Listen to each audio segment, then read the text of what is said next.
Well, good afternoon, listeners. Thank you for coming on, listening, watching, wherever you are, to Lamentivo Podcast. And I'm excited because I'm with Lara Silverman right now. And I came across her memoir doing a memoir search on Google, because you guys know I love memoirs, and I've had several people on who have written them. And I was just really struck by this story and all she's done in her life and all the hard she's been through and even harder things that she's been through, which before we started this, I found out about that I didn't know. And if you're interested, I'll have her website linked underneath. And she wrote a memoir called Singing Through Fire.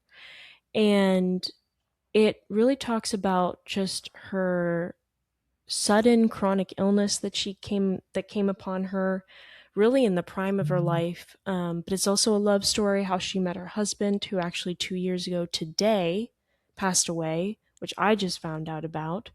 Um, but she used to be a lawyer, and she actually hosts the Singing Through Fire podcast, so you can listen to her podcast as well. Um, and she was just telling me like she lives life almost 2 hours at a time. Like she'll be up for 2 hours and then she'll go back to bed for a while, get back up. So I'm hoping this will be encouraging to you because I know a lot of friends of mine, as well as a lot of listeners, have chronic illness. And this may be something that is encouraging when you're listening to it. So, Laura, thank you so much for being on the podcast. Oh, thank you so much, Danielle. This is such a treat. I loved meeting you in the pre-conversation, and I'm so excited to share a little bit about my story and what God's been doing in my life. Yeah, no, I want to ask you because it was what really struck me is first you were a lawyer, so my dad's a lawyer, and then Oh, I've met a lot and know a lot of lawyers, and many lawyers I have met, um, their specialty is not in people skills, and so I was struck by just your presentation, everything very warm and just so I want to ask you like when you started out as an attorney, well, as a lawyer, um, because I think was it what kind of you did? Was it like contract law? It wasn't. yeah. So basically, after law school, I worked for two federal judges, and that was a great experience. I did complex litigation of all kinds, patent work, IP. And then at the law firm for 3 years, I did mostly IP work. So, yes, some contracts, but intellectual property, like people suing one another over contracts, patents. I did some antitrust cases. So that was, and then after that, I went to the US Attorney's Office, which means I was going to be a federal prosecutor, but then I became very, very ill. This was 8 years ago. So tell me about what. First of all, were you always as personable as an attorney? And then, what made you want to be a lawyer? Like, where did that dream come from? Did you have lawyers in the family, or? It was always funny because there are no lawyers in my family. I grew up, I was like a total ham. So I love musicals and public speaking and acting. So I have that sort of advocacy bug. Like I did speech and debate in high school and middle school. So that's kind of what started turning me on to law. And I always wanted to be a judge. Like even when I was in preschool, I drew myself, for like what do you want to be when you grow up? I literally drew myself as a judge, which is like so pompous for a 7-year old. Like, I don't even know. And so that was kind of like the career goal. So I knew going into undergraduate, I want to be pre law. And, I ended up at Stanford Law School by God's grace, and I was very type A. I mean, I was chasing gold stars. Like, I was very prideful. You're looking at someone who is very different today after going through suffering for 8 years. But I was very much about chase my career goals, be a top lawyer, some brilliant president is going to appoint me to be a federal judge. Like it was like this was the life plan. So I'm just telling you, to answer your question on whether I was always personable, I thank you for the compliment. It's funny that you say lawyers, aren't personable because we should be. Like we're supposed to be representing clients, people. Like, so I don't know. I guess I love meeting people like you. I'm an extrovert. So you wanted to be a judge. Why did you want to be a judge? Like, what about the judge exactly? I honestly don't know. I mean, a seven-year-old thinking she wants to be a judge, like, either I was neurotic or I had heard something. I mean, I know that my grandfather was kind of a not famous, that's like a pompous word, but, like, he was like a well-known pastor in his Okay. community in the Middle East. Because my family, were immigrants. I was born here, but my parents came over from Lebanon in 1975. But my grandfather was, like, this well-known pastor, and he would judge like family cases, marital cases, like in a small town in Syria before they moved to Lebanon and then to the Oh, States. wow. So maybe something about me wanted to be like grandpa. I don't know. But I do love just the idea of resolving disputes. Like just, it's like problem solving. Yeah. And so you were doing this, you were pursuing this career for a while. It was, you said you were an attorney, then you worked with a state, Two federal two judges. federal judges. Yeah. So so you must have think you were getting really close. I mean, that's close to your dream.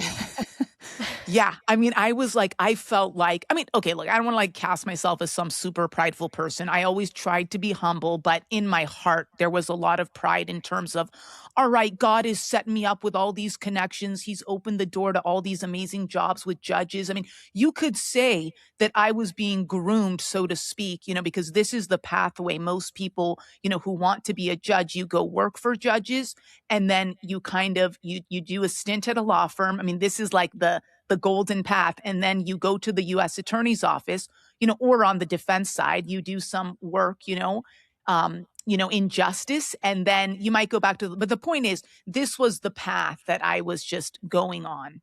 Hmm.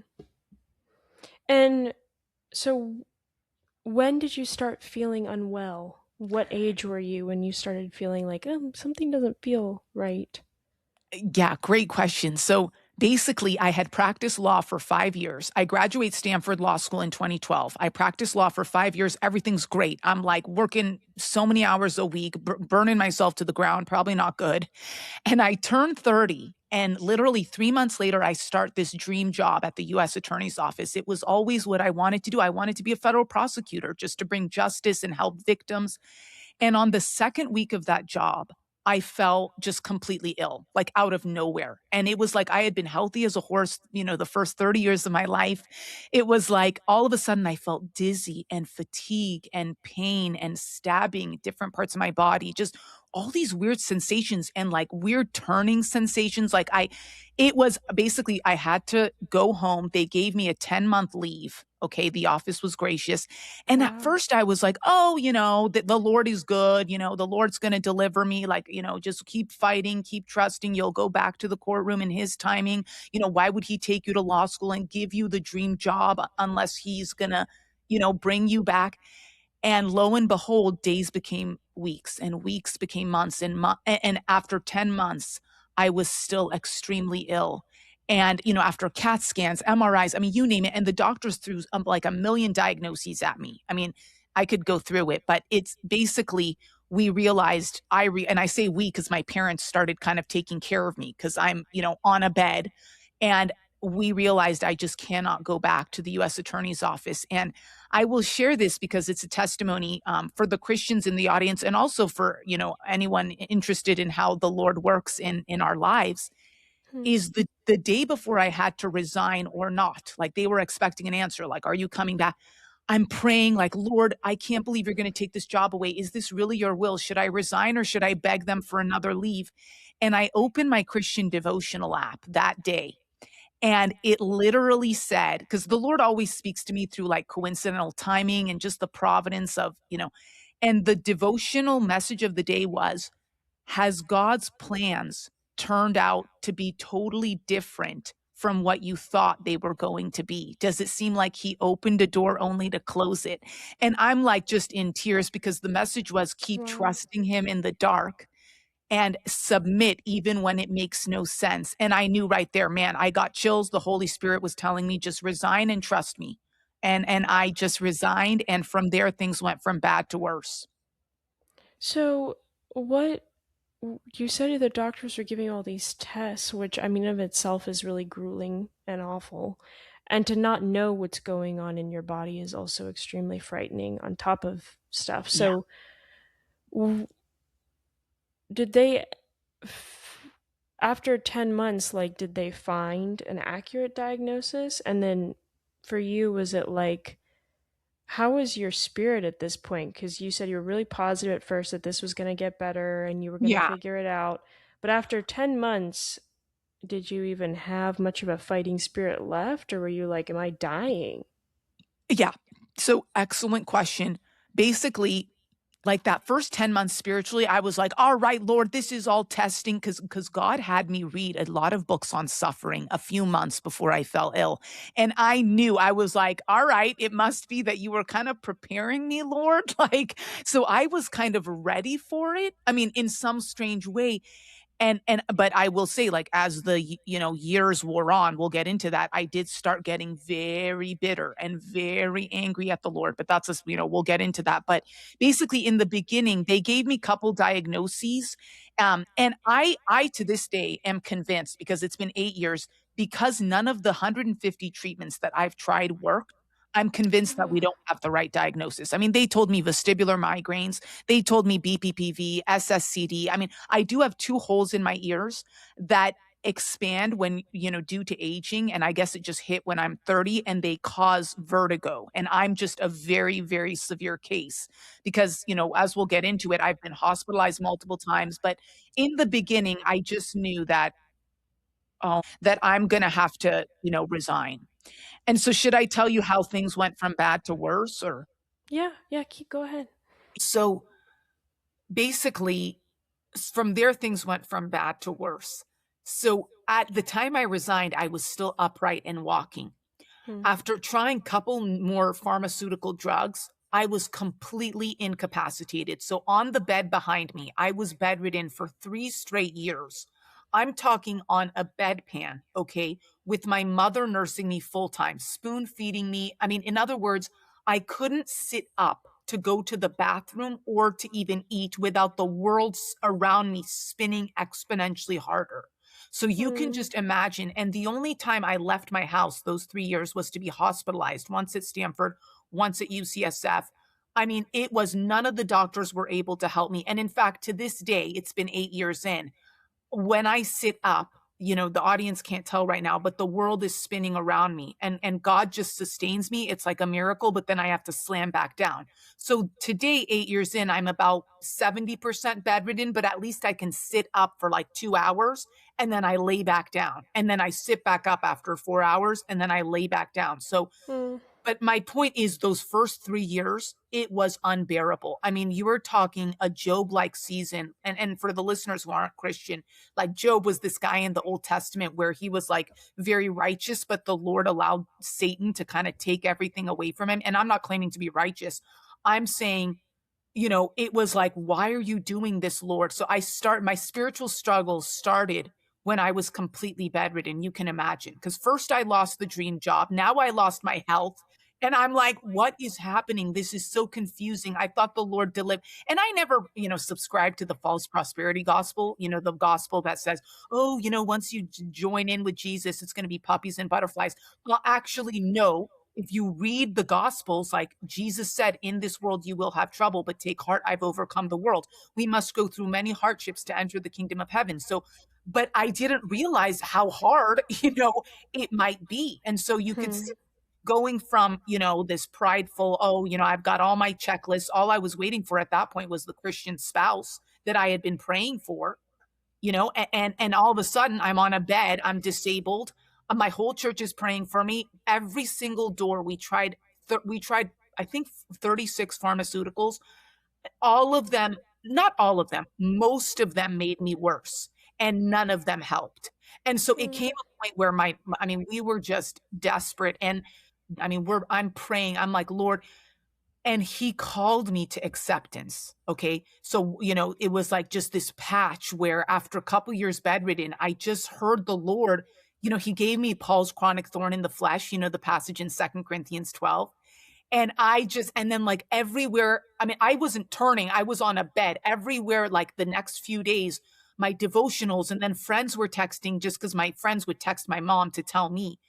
Everything was about acceptance and surrender and just, trusting the Lord. Like, he's not going to heal me on this side of eternity. And I just can't explain it, but that when the Lord gave me that word, I had to wrestle with it, man. That started like a just a very prideful wrestling of, Lord, I can't believe after this much suffering, you're going to tell me you're not going to deliver me. You want me to have a lifelong cross? I didn't know Christianity was this hard. I mean, like, oh, the other people who are born disabled, like, oh, that's for them. I mean, you could see how prideful I was. And yet, somehow the Lord has been chipping away at my heart the last, because He gave me that word 4 years ago. It's been 4 years.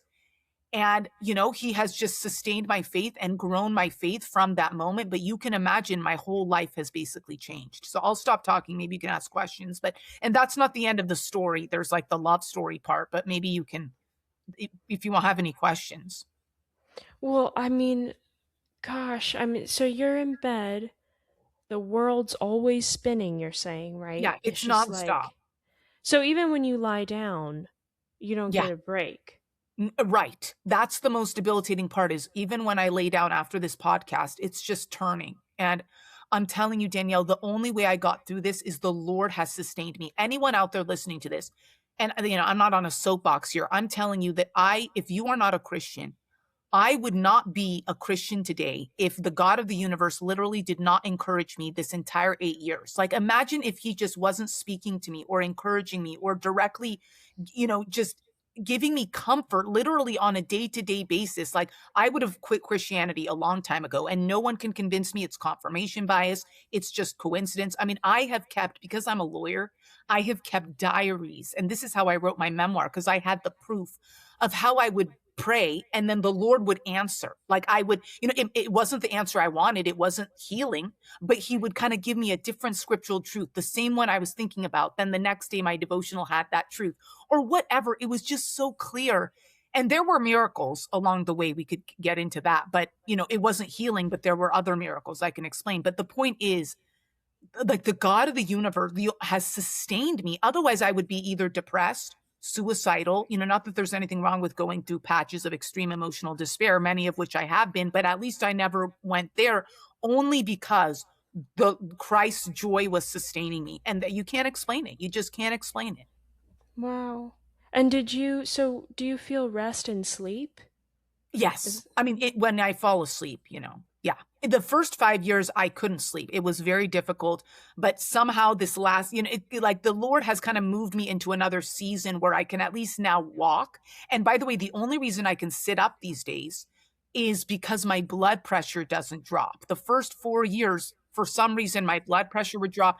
I think it was because of all the drugs playing with my nervous system, but the point is, even though the Lord hasn't healed the neurological symptoms, at least I'm able to stand up and go to the bathroom now and just have joy with my family now for a few hours.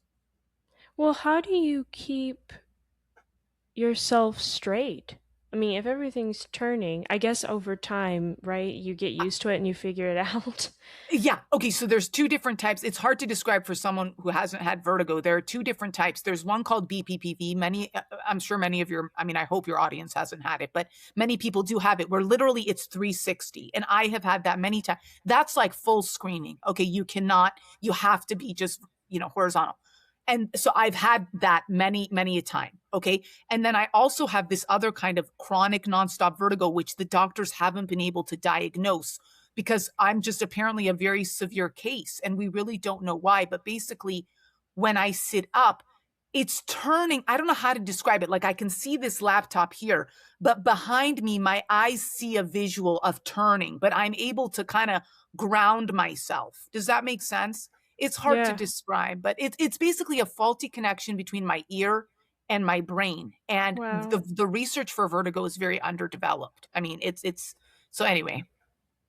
So, right at this point in time, do you take any medication? No, I will I, not touch, yeah, because all the yeah. drugs made me worse. I mean, the drugs were the reason I became bedridden. And I have nothing against medicine.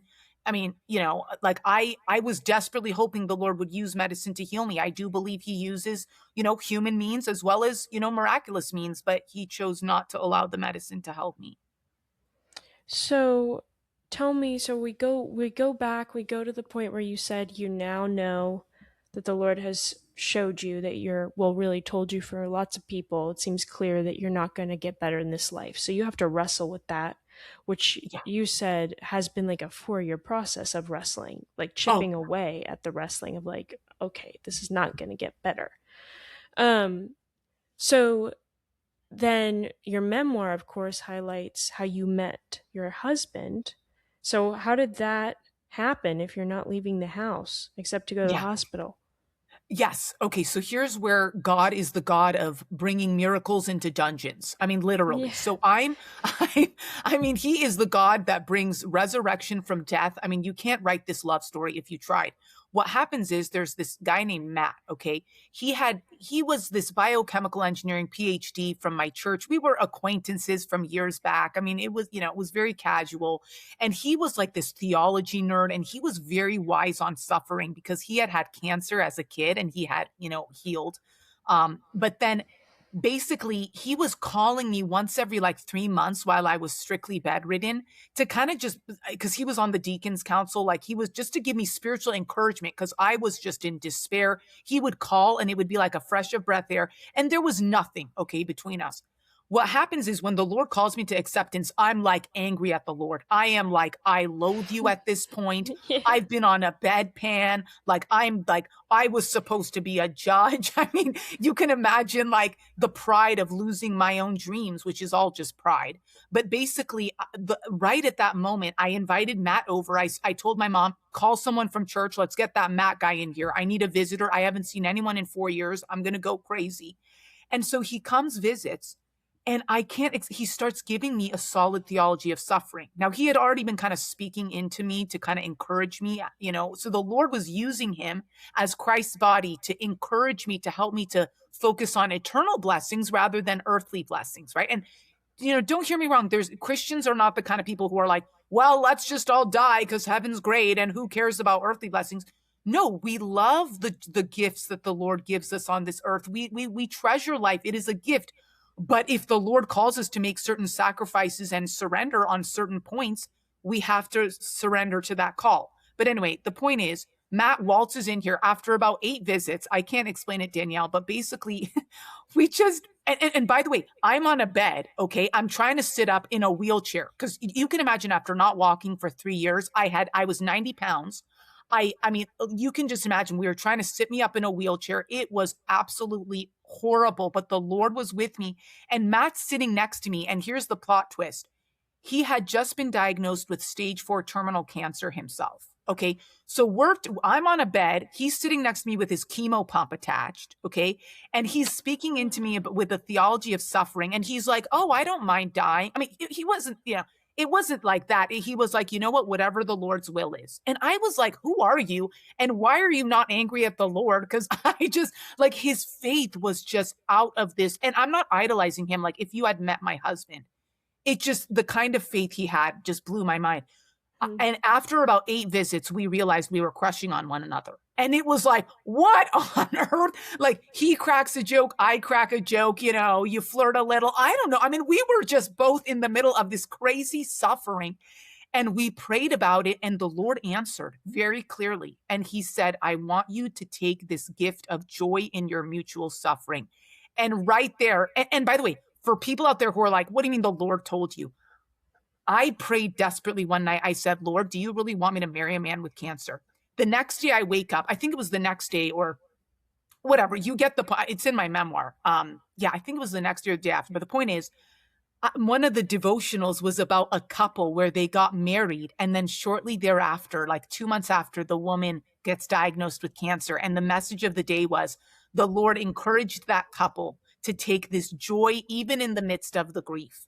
And I was like, look at the analogy. I mean, Matt and I weren't married yet. We were just dating, but it was like the Lord answering me in terms of no, take a risk, take this joy. Because Danielle, if you look at the New Testament, like Christians are called to have joy in their suffering. I mean, look at Mm. Paul and Silas worshiping in prison. Give thanks in all circumstances, sorrowful but rejoicing. I mean, it's all over the place, man. I mean, Paul's in prison and he's like, rejoice. I will say it again, rejoice, And you're like, is this guy unhinged?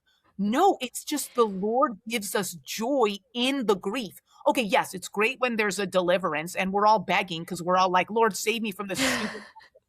But the fact is, many times the Lord chooses not to deliver on this side. I mean, look at the facts. Anyone who claims otherwise is a prosperity gospel preacher, which is wrong, and I'm not attacking anyone. I'm giving you what I've seen in my own life and just in scripture. So the point is, Matt and I ended up getting married, and I was like the bedridden bride. Getting in a car was a whole other issue because I hadn't been in a car in 5 years. Okay. And getting in a car to this day, I can only do 3 car rides a month because you can imagine if you're already turning and then the car is Mm. moving, oh my God. So every time I get in a car, it's like, Lord help me, and he does. But I get in a car and we did some practice runs and somehow I got to the wedding venue and I walked down that aisle. And by the way, it was a miracle because the Lord brought this woman to bring bridal dresses to my house. We called like 20 bridal shops and they were like, no, we're not going to do a house visit. Like, who do you think you are just because you're sick? And then we found this Oh, beautiful Thai woman and she wasn't a believer. And yet, her heart was so gracious. She's like, I'm coming over tomorrow. And so my point is like, God just kept orchestrating these little miracles so that I could get married in this hotel near my house so that we wouldn't have to get married in a garden. I mean, and we had this amazing, huge, half Armenian, half Jewish wedding because I'm oh my Armenian. gosh. Yeah, Matt was half Jewish, half Armenian, but a believer. And we had this huge wedding. Matt was also the youth pastor at our church. He didn't have a seminary degree, but he had a heart for kids. So the whole youth group was there. I mean, it was a miracle. And long story short, a year after the wedding, Matt died. And I don't know why I sort of ended it with this. I just thought you should see how now I will say that the Lord gave us so much joy during that 1 year of marriage. I mean, it was the miracles. I don't know if you want to ask questions. I've been babbling too long, but I don't know. Do you want to pop in or should I keep going? No, I mean, tell me about that year. Yeah. Yeah, I mean, basically, Danielle, it was like the two of us did so many things that a pair of sicklings really shouldn't have been doing. I mean, Matt's vomiting, Matt's being hospitalized, then his kidney, then his liver. I mean, it was like a downhill thing. And all the clinical trials said no to Matt over and over again. And yet, Matt's main preaching, he preached multiple times from the pulpit when Pastor Calvin wasn't there, even with his chemo pump attached. Matt kept preaching, I will rejoice in this suffering because I know that it's Genesis 50:20. What Satan intends for evil, God intends for good. He's the God of reversal. He's the God who turns death into resurrection. I mean, and he's doing the same with all our trials. And so, Danielle, I just wouldn't be preaching here right now. Not that I'm preaching, but it's like I have changed so dramatically by Matt's testimony. And even in hospice, like, so we're married 1 year. And then the end was hospice because it was clear like Matt just couldn't eat anymore. He had a very, very, very rare form of small intestinal cancer. But in hospice, Matt was like creating YouTube devotional videos for the kids. Like, even after not eating for 4 weeks, we invited the youth group to come over and he was smiling. Like, the joy of the Lord was all over him. We played craps games, movies. It was like, see you later, babe. Like, he would say, like, I'll see you soon. Like, don't despair. Like, so you can see how God has just walked us through. And I mean, you've got to read my memoir because I'm giving you the high gloss. Yeah. Like, there were many moments where I was so bitter and then I would surrender again. And then, so don't see me as like, oh, I'm on this soapbox, good for you. The Lord is sustaining you. No, like the Lord has been faithful to me through all of my ranting and Mm. raving. And if he could change someone like me, I mean, for someone out there who's listening, he's not given up on you. Like, it's in Timothy where it says, if we are faithless, he will remain faithful because he cannot disown himself. So, long story short, Matt dies. And I felt like Job at that point. It was like, all right, first I lose the health, then I lose the career, then I lose the husband. And it was, and the Lord responded with, one day I was bawling on the bed, just saying, well, I can't take it anymore. Like, I just like, what more do I have to lose? And the Lord told me, have you forgotten so quickly, like to have joy in your grief? Now he was tender with me. So I don't want to make it sound like he was just this drill sergeant forcing me to smile amidst my pain. He was very tender in the way I'm giving you a high gloss, read my memoir, but he encouraged me. No, I want you to have joy again. And so what I did was I started turning my pain into comedy because I'm like an actor and a comedian. And so I love Armenian jokes. And so that night, this is like literally a month after Matt died, I started slapping Armenian comedy clips on Instagram. And all of a sudden, these Armenians are following me. And it's not because I'm so talented, but like I'm grieving at night and then I'm giving joy to people during the day. So it was like from courtroom to comedy, like the career pivot of the century. But it just showed you, like, one of my favorite verses is in Luke, where Jesus said, "Blessed are those who weep, for you will laugh." Okay, this is biblical. This isn't just pie in the sky. The only reason Christians are able to be sustained through their suffering is because we have a hope that God in eternity is going to flip all evil into good. And it sounds like Cinderella. It sounds like fairy tales. Like, what do you mean he's going to turn my kid's cancer, or my spouse dying young, or whatever? But this is the God who resurrected from the dead. Like, we're either going to believe he's the Redeemer or not. And I've seen too many examples. Like, look at this. The week that Matt got diagnosed with cancer, okay, this was before he started dating me. The sermon series at our church was on Joseph, on Genesis 50:20, on how what Satan intends for evil, God intends for good. God is still sovereign over all of it. He's going to turn it to good. He has a purpose for it.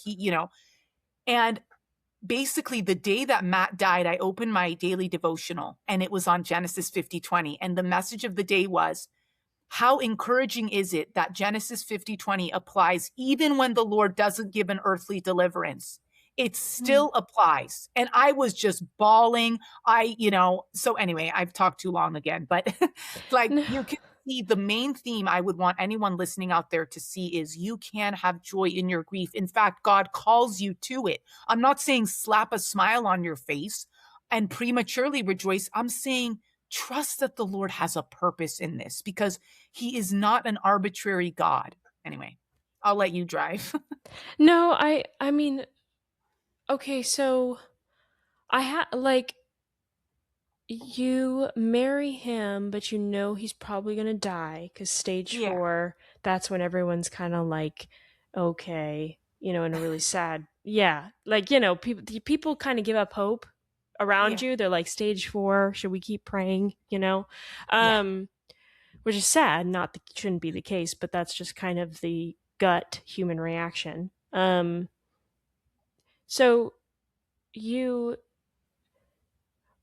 can I ask, when you marry him, are you hoping that the Lord will heal him, and that, or are you already thinking, okay, I'm pretty sure he's not going to make it, but I'm going to still marry this man, and I'm not going to have a family, Right. probably, right? You're not going to have kids. Yeah. So, like, how is that?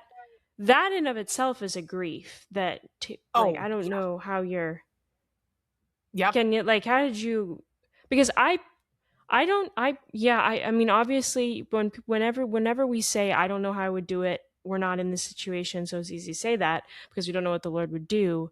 But I can't imagine, like, I don't think I'd want to marry someone Yeah. who's dying, because I'm like, I don't want to cry more. Yep. So, Yeah. I like, mean, how did you, yeah.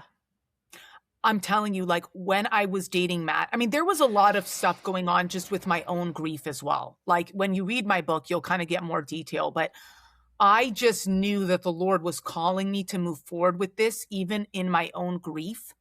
And it was, now Matt had a conviction at the beginning. And so I'm going to we have to be honest. Like, what's the point in lying? Is Matt had a conviction from the beginning that he's not going anywhere anytime soon. Okay. And you have to understand that he remained alive.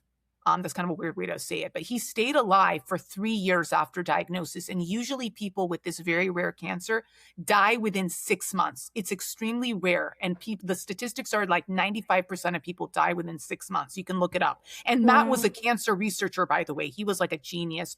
And so he knew the stats on this. So the reason I bring that up is that God gave, after diagnosis, Matt told me that God gave him this conviction that, like, hey, you're staying around, like a bit more. Now, and then what happened was he was hospitalized once, 8 months into the cancer, and the Lord gave him Philippians 1, where Paul was wrestling with, should I die and be with Christ, or should I remain? And then Paul says, but I am convinced that I must remain for your edification. And then he went on to marry me 8 months later. So the point is, like, God was encouraging Matt too, like, no, I've got more blessings for you. Like, yes, you have cancer, but so I thought, all right, God gave Matt Philippians 1. That's it. Matt's going to heal. And so even though I was wrestling like he might die, I had a very strong conviction that Matt was going to heal, because Matt was so like anointed. I mean, like it sounds weird to say anointed. I hate that term because all Christians are like anointed with the Holy Spirit. But it like Matt was so faithful, and a gut instinct in us is like, well, if he's so faithful, how dare you take him, God? But that's bad theology. Like, Christians, faithful Christians die all the time as martyrs. Okay, it has not. Your suffering has nothing to do with sin. Now, that's a whole other conversation, we could get into because sometimes unrepentant sin could lead to certain suffering, but I'm not going to go there. But if generally, okay, look at me. The Lord has not told me I've been on a bed for 8 years because of my past sin. That's not how the Lord works. There is now no condemnation for those who are in Christ Jesus. That's Romans 8:1. Instead, he uses the suffering to prune us and discipline us and transform our character. Because Danielle, suffering is the only way to grow our character. It's like going to a gym, right? Like you have to break down the muscles to strengthen them. And so anyway, I'm going on a theological, but to get back to the question, I thought Matt was going to heal also because God gave us Psalm 91 for Matt. Like right before he chose to start hospice, he didn't have much of a choice actually. Everywhere we turned, like Psalm 91 was coming in front of us. And it was like to Matt. Like friends would text it, then this missionary couple texted it, then this random pastor sent him Psalm. And so we were like, okay. And Psalm 91 says, I will save you from the deadly pestilence. With long life, I will satisfy him and show him my salvation. So I'm like, all right, Lord, like we're good, like, and this is right before entering hospice, which was 9 weeks. Hmm. And yet the Lord also gave me Psalm 23, okay, right before hospice. And I'm thinking, all right, who's going to die? Someone's going to die. Because the Lord always, always speaks to me through these repetitive themes. And it was confusing. I'm just being honest. Like sometimes listening to the Lord, it's confusing because when you try to put an outcome on it, and Matt would caution me about this. He would say, stop trying to put outcomes. The Lord is just encouraging you with Psalm 91 and Psalm 23. But the Huh. reason I would try to predict outcomes is because when I was strictly bedridden, the Lord gave me multiple prophecies, which actually came true. Like we can get into that if you're curious. But so the point is sometimes listening to the Lord is hard when you're like, Lord, are you, telling me about a future outcome to ready myself? Because the Psalm 23 devotional that I opened said, do you feel like you're not prepared for a death that is coming? And I'm going, oh my gosh, like, does this mean Matt's going to die? But then we're getting Psalm 91. So anyway, I don't want to confuse the audience. All I'm saying is I clung to a belief that Matt was going to live till the very end. So when he died, it was very confusing for me, but the Lord did still give me his supernatural peace. I mean, it was a miracle. I was able to sit up and even give like a little speech at his memorial service. Like I just felt like I wanted to say something. And anyway, yeah. So, and I think that's a powerful thing what you said about outcomes, because there is one. I think there's I personally will say, and I think in scripture you see this too with Thomas, right? Who's one of the disciples, and everyone listening, he's kind of called doubting Thomas by Christians a lot of the times because he was constantly doubting, and the Yeah. Lord calls him out about his doubts. Yeah. But he just Thomas was more likely to despair, like more likely like none of this is not real. This isn't, Jesus didn't actually rise, like not happening. So I think there's two outcomes we can give ourselves a lot of the times. Either it's going to be what I want it to be, or it's going to be what I don't want it to be, because we want to be in control. And it gives us some sense of like, if I can prepare myself in advance, if I can give myself this preparation, then I'll be better. I will be able to face pain better later, which ends up not being true, because even if your worst dream comes true, you're as devastated as you were before. Like there isn't a way to grip yourself to the point where it's not going to bother you at all. But I think, like what you're saying, like the outcome part, it's whether you're a believer or not, if you make an outcome for yourself one way or another because you think that'll help in some ways with whatever you're going through, that's the hard part. When you were talking about, like, even Psalm 23, it says you walk through the valley of the shadow of death, but it doesn't say like what it's like getting to the end of the valley. It just talks about walking through it.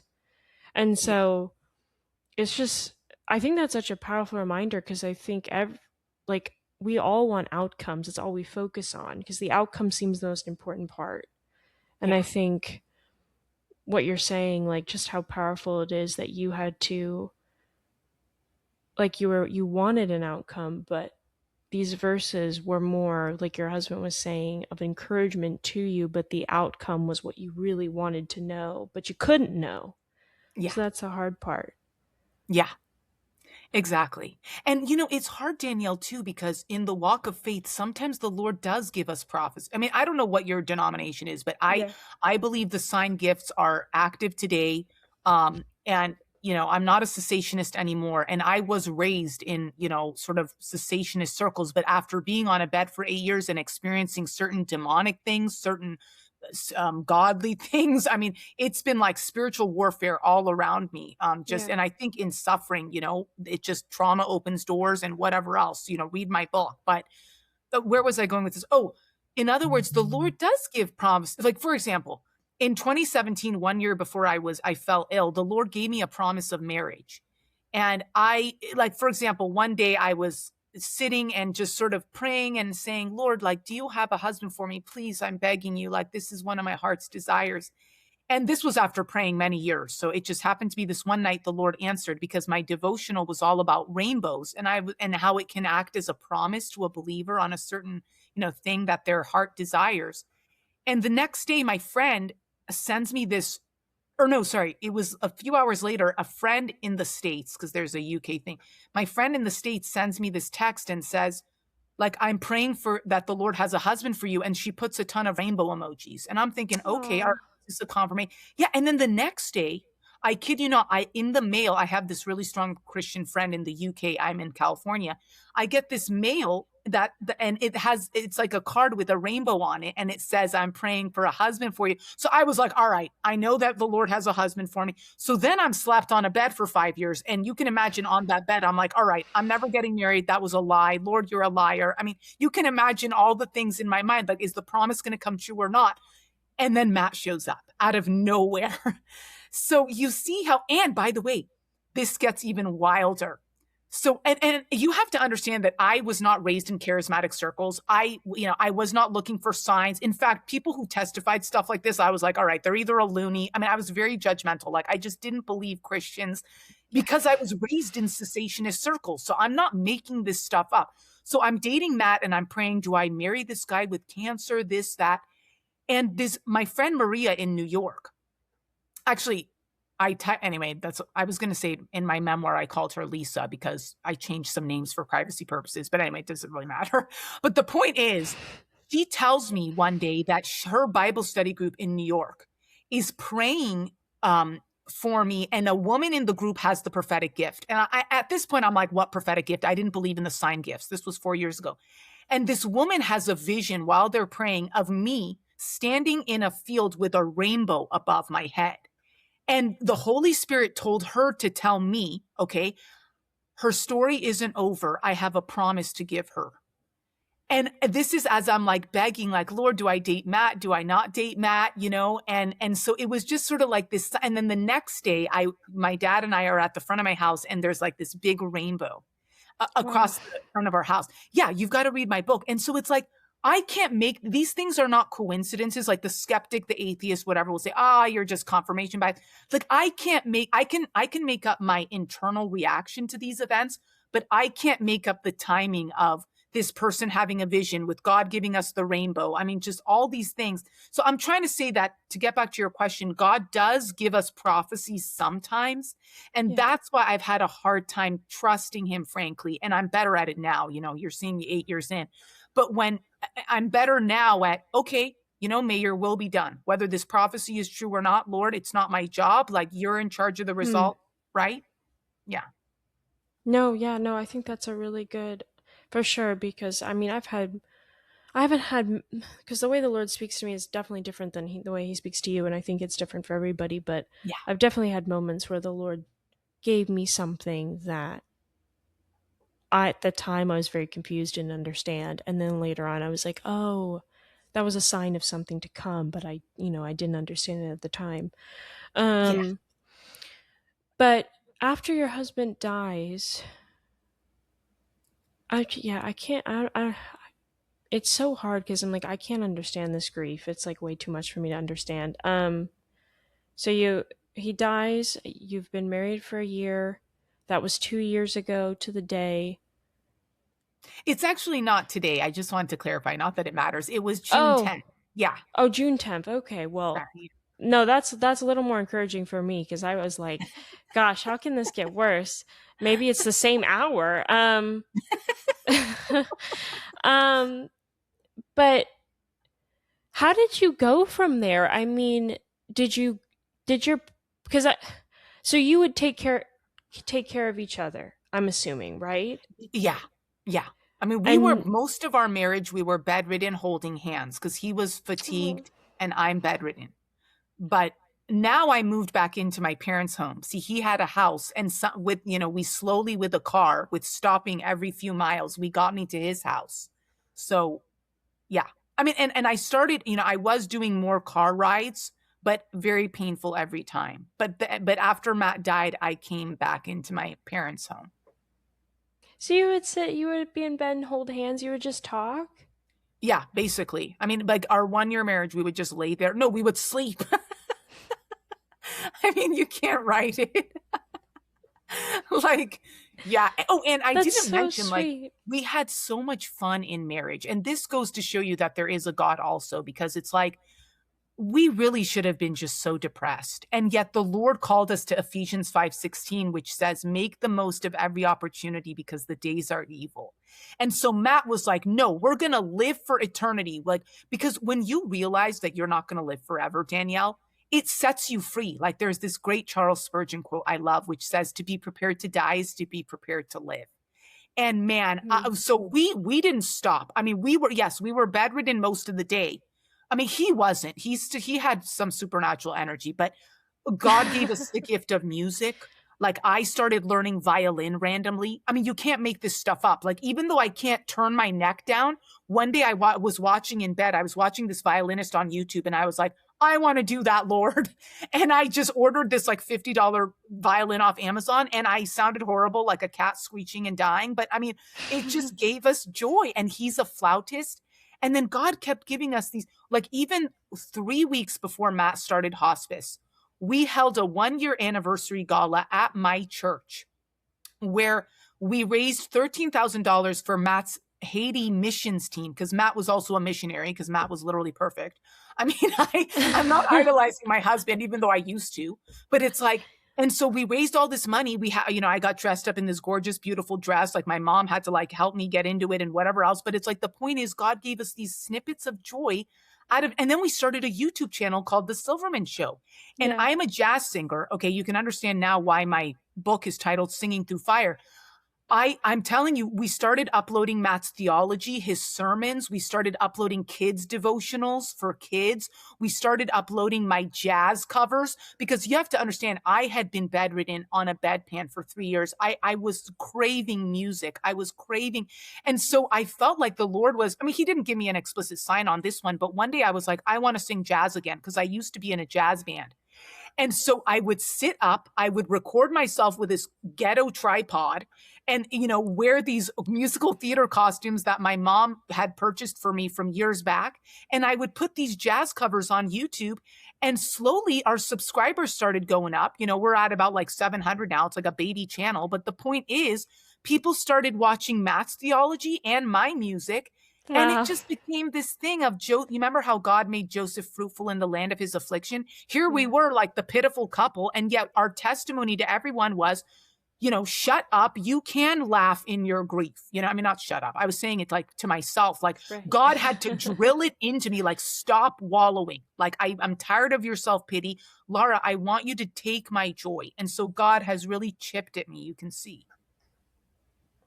Can I ask, I know this is such a strange question, but like, did you have like a comfort? Like, what was what's, what's something even now that while you're in bed? Because a lot of people would probably be like, oh, she's just on her phone all the time. Like, what does she do in bed?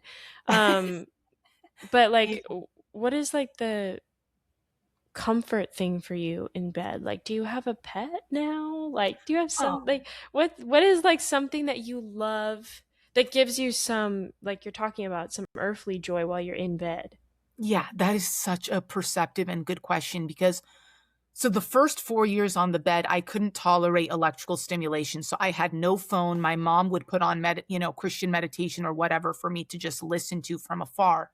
But the last 4 years, I've been able to, listen to, yeah, unfortunately, I did start not idolizing YouTube, but just too much time. Yeah, that has been just on my bed, just consuming Christian podcasts and just listening. And I also love politics, but the Lord recently has been kind of pruning me. Like he's been saying, I want you. I'm in kind of what I'm calling a deep cleaning season. Like first he told me a couple months ago, you need to give up your gluttony. Now I basically, because I was turning to food for comfort. Okay. And I didn't even, know like gluttony was a thing. Like, and I realized, oh yeah, every time you DoorDash, because I'm bedridden, like I can't cook that much, anymore. I did some in marriage, but basically the Lord was like, every time you DoorDash, it's breaking my heart because I feel you're turning to food for comfort rather than me. There's nothing wrong with eating delicious things. Don't hear me wrong. But for me, the Lord was saying, stop turning to that. So he's been pruning the gluttony out of me. He told me to, can you put the politics aside a bit because it's taking away from our quiet time, and I'm in this season where I'm really learning how to just let the Lord talk to me rather than me yelling at him. I mean, not yelling, me talking to him, like a different kind of prayer. And so he's really growing me in the areas of prayer as well, and just turning to him for relationship rather than probably what I did do in marriage, which was turn to Matt as my idol. Like, oh, finally I have this romance I've been waiting for, rather than turning to the Lord. So you can see that, I'm not Miss Perfect over here preaching these truths. Like I am being fleeced and pruned, and God does it for our own good. Like he's trying to make me holier, right? And less selfish. So yeah, a lot of my, to answer the question, like a lot of the day is just resting, listening to Christian podcasts, reading my Bible. I mean, it's not like I'm reading my Bible all day, but I also have work because the Lord has called me. I mean, he called me to write this book. I don't know if I keep mentioning my book, but after Matt died, literally 2 months after Matt died, I'm bawling. I'm like in another funk. And this friend calls and says, have you considered writing a book on your journey? And I was like, no, like I've never wanted to be an author. I wanted to be a lawyer. I still want to be a lawyer. Like, I mean, I've come to acceptance on that, frankly. But then the next day, one of Matt's Christian mentors calls me and says, have you considered writing a book? And I'm like, uh, this is starting to feel very strange. So I start praying about it. And I'm like, Lord, is this from you? Is this just in my imagination? And the next few weeks, I kept seeing Ephesians. I can't remember the specific verse, the one where it says the Lord has prepared good works in advance for us to do. And right then I just knew he was answering my prayer. I'm like, all right, I hear your job offer, to write a book. And I wrote this memoir and I titled it Singing Through Fire.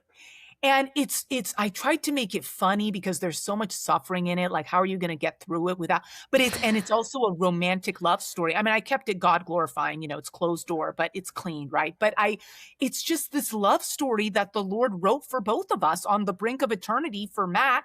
And there are a lot of things in here I haven't mentioned today. So if, Danielle, I hope you'll read it, but basically, and I'm not doing this as a plug. I genuinely, this is just my testimony. Like I'm not, making money off this thing. Like I literally, I have found so much joy in it though, because now like Christian readers will email me randomly and they'll be like, oh my gosh, I feel like through your suffering, I've learned so much of what God has taught you about suffering. Now I have hope in my own suffering.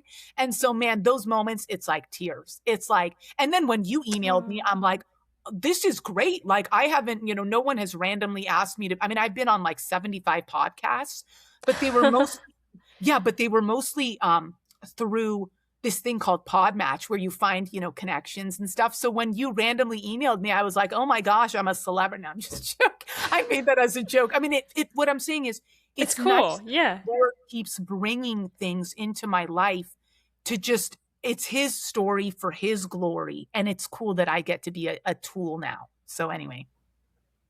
No, I mean it's just it's your story is incredible for Oh, sure. I mean like there's no words. Like I don't know half or understand half of like how any of that feels or it's I do want to ask though like I love how you have been consistently saying, like, I think a lot of people when listening to this would just, you've stressed this so many times, so I think it's, for listeners it's really encouraging, because I think a lot of people be like, oh, she's just made it, she's Paul, like, Oh, no I'll way. never can do that, so who cares if this story is not encouraging at all. But you said throughout this entire thing, like, all of the wrestlings that you've been through, and like, we're skipping over it fast because we only have so much time.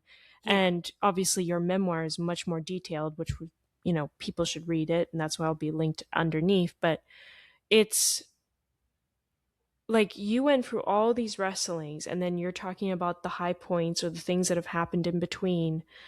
What is, to kind of, end our time, because I want to be respectful of it. We've almost, over an hour now. What is something, and it could be related to your sickness, it could not be. What is something that you're wrestling with right now with the Lord, that you feel like, my heart is still hard? I know it's hard to describe this, but like, there is something particularly in my life even now where I'm like, Lord, you have to soften it, because I do not want to do this, and it's just really rough. Like, it's hard. I don't Yeah. even want to pray to you about this. Like, I Oh, want you need to help. And it, like, it's weird. It's almost like, as time goes by, I feel like a little bit like it's getting worked on yeah. certain things, because like, I literally will say, like, help me to pray.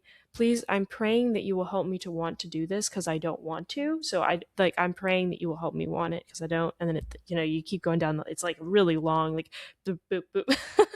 Yeah. Just to get you to a place where you even want to do or obey or whatever it is.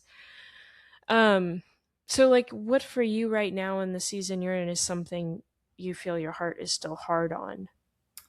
Oh, beautiful question. I mean, there has been, and I'm so glad that it's Romans 28, or sorry, Romans 8:28. In other words, and the Lord put this on my heart this morning, actually, this idea that all my sin, because I just felt so much shame this morning, even just thinking about all my past failures. Again, read my, for those, I'm not a Paul, exactly. And, I'm just sort of puppeting back what you said. And so I do feel a lot of shame now. Like, because I'm a bit more spiritually mature, I see the folly of how I was just so entitled and so not surrendered. And I didn't trust that the Lord is good, even in the losses, which is what he calls us to, which is very hard. Okay. But so I felt shame this morning. And you know, the Lord is, and I say that because the Lord is still in this ongoing discipline season with me. So being very honest, like, my journey has been spiritual highs and then spiritual lows. And I'm in this deep cleaning season now where he's just, cut the gluttony. He even told me, tame your tongue. Like, we're like on the anti-gossip train, anti-judgmental train. Like, he's pruning me in all sorts of areas. And I know I'm kind of all over the place, but what am I trying to say? I'm trying to say that I'm in a discipline season of something that I haven't been able to really, really surrender, is just this idea that other Christians get the goodies. Okay. Like, there was something I would tell Matt, like, the bag of basic blessings is something that every Christian should be entitled to: good health, good career, 2 kids, a wonderful spouse, serve God and die. Like, it was like, you can sprinkle in a little suffering, Lord, to keep us humble. But other than that, it just felt like the Lord was cruel.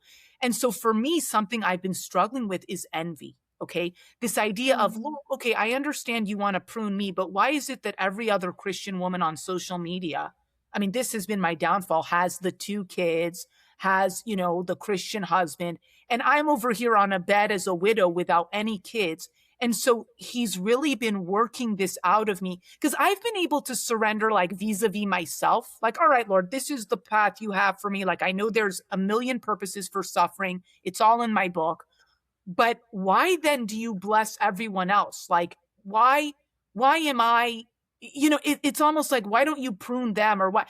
And you know what the Lord said? It's the Lord said to me, it's all pride. It's all pride that I am also entitled to whatever gifts and blessings that they have. And then number 2, literally just a couple weeks ago, you're going to laugh, I got super jealous of this like Armenian Christian family on social media. And I was like, oh man, like it was a trigger for me. Like I'll make progress and then Satan will tempt me or my own flesh will just, that's it. And then I'm bawling for 2 Yeah. hours. Okay. And isn't that relatable? Okay. Yeah. And so I'm convinced this is why God had me write the memoir rather than Matt, because I feel like I'm like relatable because I'm like more sinful. But anyway, that's hopefully partially a joke. But the point is, the Lord, the next day, after crying for 2 hours, the next day, you know what the Lord gave me from 4 different sources? All of a sudden, everywhere I saw, is it John 5:21? I can't remember the verse, but it's the verse where Jesus looks at Peter and says, "What is that to you? You Yeah. follow me." Yeah. Remember when remember when Peter's like, well, does John have to die a gruesome death? Like what about him when Jesus tells Yeah. Peter? Mhm. Yeah. And so it's so the Lord is not backing off. Like he's pruning this envy out of me. And I just pray that it's going to be Romans 8:28, all things, including my sin, work for the good of those who love him. Like he's going to turn around even all of this, just my lack of submission and whatever else. I do believe that all of this cleansing of my pride, he's going to use it for his glory. Look on this podcast, maybe someone out there, it will encourage them. If you're struggling with bitterness, envy, pride, gluttony, any of it. I mean, I am willing to be honest because what's the point in lying? And I just pray that, as I'm pruned, others will also learn from this. I mean, what's the verse, John 15, where it says, every branch that bears fruit, he will prune? Yeah. So even though it's painful, he wouldn't be cutting this out of you, for someone out there who's listening, unless he saw something already growing there that he just wants to make it more fruitful. Like he's trying to prune away the ugliness. Like envy is so ugly. I mean, I am ashamed. Like, why would I not want this other family to have these blessings? And yet that is the sentiment in my heart when I'm bawling.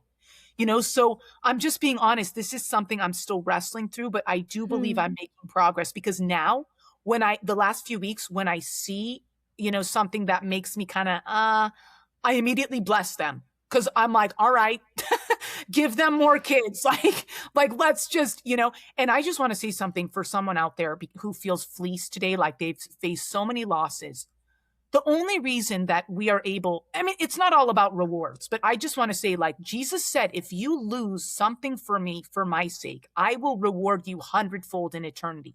Okay. I can't remember. It's Matthew 25:29. And I know, we're not in this for rewards. We're supposed to love Jesus, but the fact is he is good. If only we could just, his economy is so different. Like what you give him, he will multiply. We just, because we're earthly, fleshly creatures, we don't want to wait to eternity. We don't want to Yeah. wait. But Jim Elliot, a very famous missionary, said he is no fool who gives what he cannot keep to gain what he cannot lose. So make no mistake, there is a judgment seat for believers. I never knew this. It's not condemnation. We will be in heaven. We're in based on Christ's, sacrifice alone. That's our salvation. So don't hear me wrong. But there is something called the Bema seat of Christ where the Lord is going to judge us for all our works. It's all over the New Testament. I'm not making this up. Yeah. Jesus said, I will reward each according to what they have done.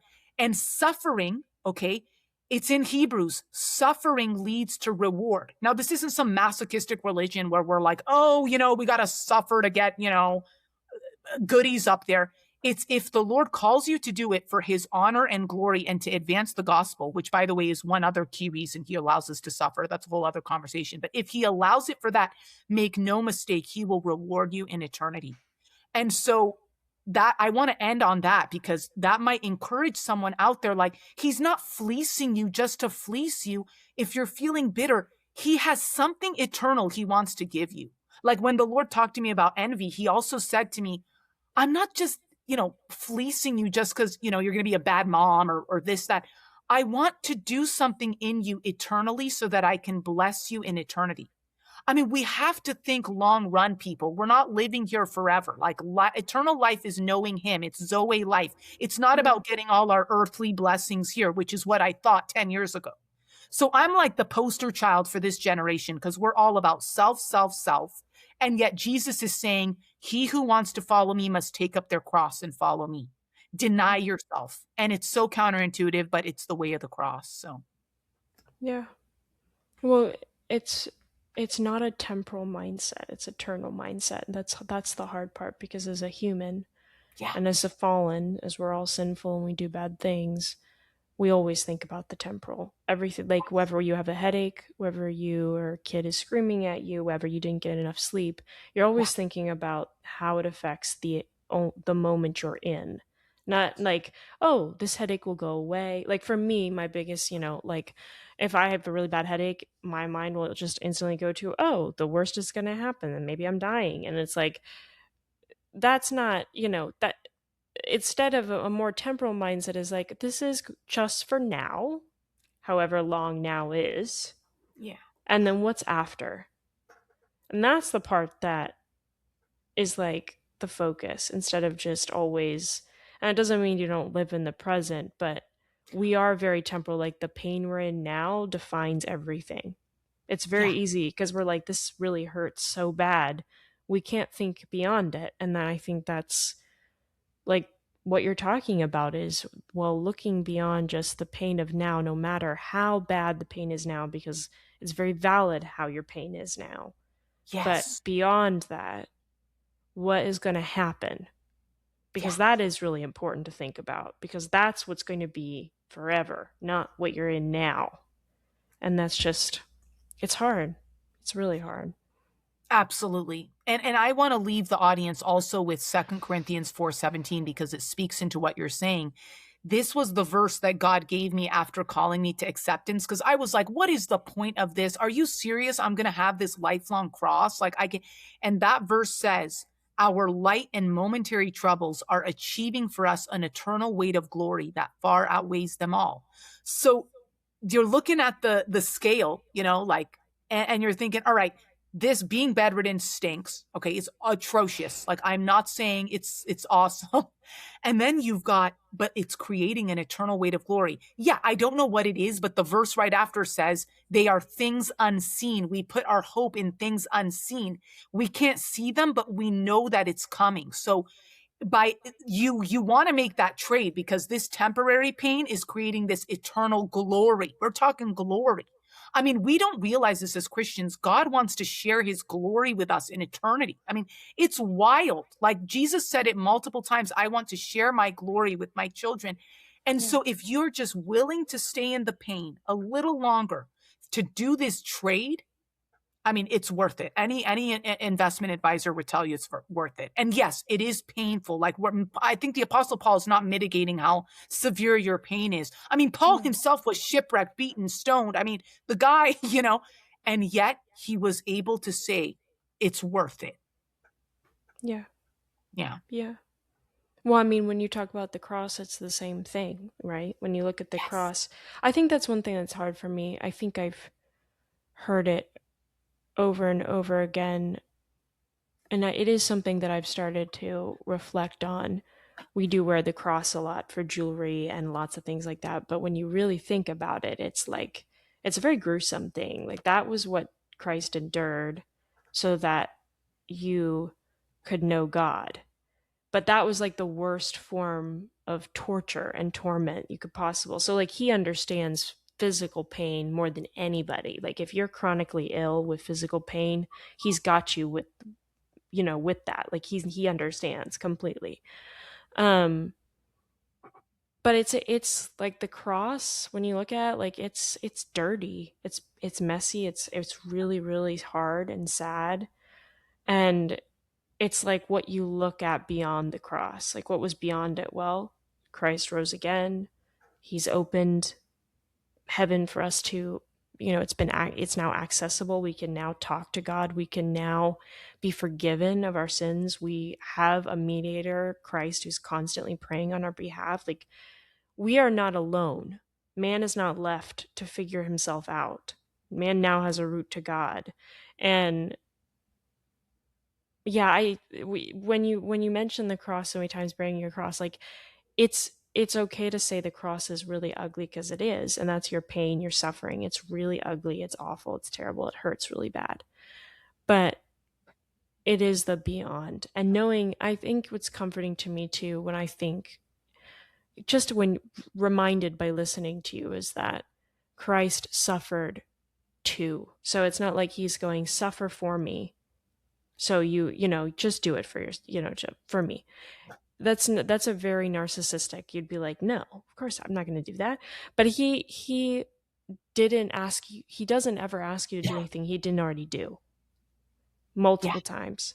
And that's the comfort, is he's not a God that's left you and is like, figure it out. He's a God who has experienced the worst possible thing too. Yes. And he's not ever asking you to experience the worst thing that he had to go through for Oh, yeah. you, which is to actually be abandoned by God and man completely. Like, I don't even know what that would feel like. I've thought about it. Like, what would it feel like if I was God's son and the whole world darkened, and all of a sudden I felt all the world hates me and God has cut off his communication with me. Like, I can't, like, it's like when the Lord, when he says, like, I'm forsaken, he's like, why am I forsaken? Why can't I hear you anymore? I can't imagine what that's like. Like, there is no person on earth that will experience that anymore. Like, that doesn't have to be their fate, that now, like, there is no God, there's no people. Like, it's just you in this black darkness. There's nothing. Mhm. And it's like I know I'll never go there to that point, and I know that so many others now, like, you don't have to die without God now. But he died feeling that complete separation from God. Like, that's terrifying. Anyway, this is a really big rant, but the point is like what you're saying about the whole thing with the cross and the bearing. The cross doesn't negate the bad. And I think as Christians, it is very important. I think it's been so encouraging to me because I wrestle with God a ton, and I struggle a ton with anger toward the Lord about different things. And I'm always comforted when it's like, okay, the Lord will reveal the sin in whatever it is that I'm angry about, or the pride, but I can experience that emotion with God very freely, and he understands. And there can be sin in what I'm doing, and the Lord will reveal that in his time. But, like, I don't have to pretend I'm okay with everything that's happening and just be like, you know what? Rejoice, be happy, God is good. Like, and that's a lot of the people that I met growing up, where it was like they denied the bad. It was like Oh, the worst is happening, but you know what? oh, God is good. And it's like, you can't say that. You yeah. have to say the worst is happening and God is good, because those are both true at the same time.